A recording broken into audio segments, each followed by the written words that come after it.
Leviticus chapter 27, redeeming what is the Lord's.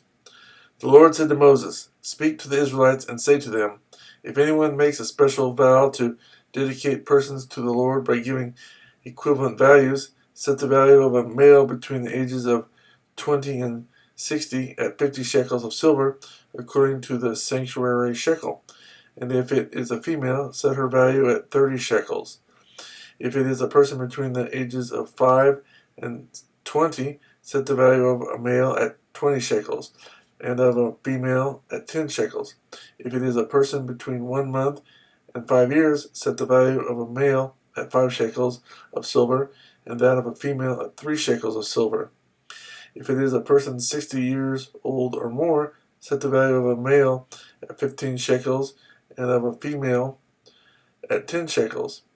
If anyone making the vow is too poor to pay the specified amount, he is to present the person to the priest, who will set the value for him according to what the man making the vow can afford. If what he vowed is an animal that is acceptable as an offering to the Lord, such an animal given to the Lord becomes holy. He must not exchange it or substitute a good one for a bad one, or a bad one for a good one. If he should substitute one animal for another, both it and the substitute become holy. If what he vowed is a ceremonially unclean animal, one that is not acceptable as a sin offering to the Lord, the animal must be presented to the priest, who will judge its quality as good or bad. Whatever value the priest then sets, that is what it will be. If the owner wishes to redeem the animal, he must add a fifth to its value. If a man dedicates his house as something holy to the Lord, the priest will judge its quality as good or bad.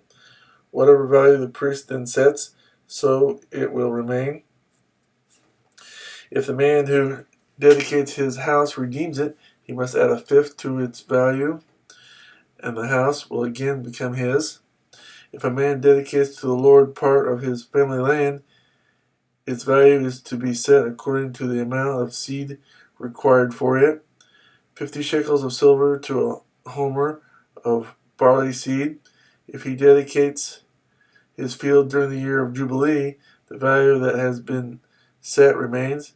But if he dedicates his field after the Jubilee, the priest will determine the value according to the number of years that remain until the next year of Jubilee, and its set value will be reduced.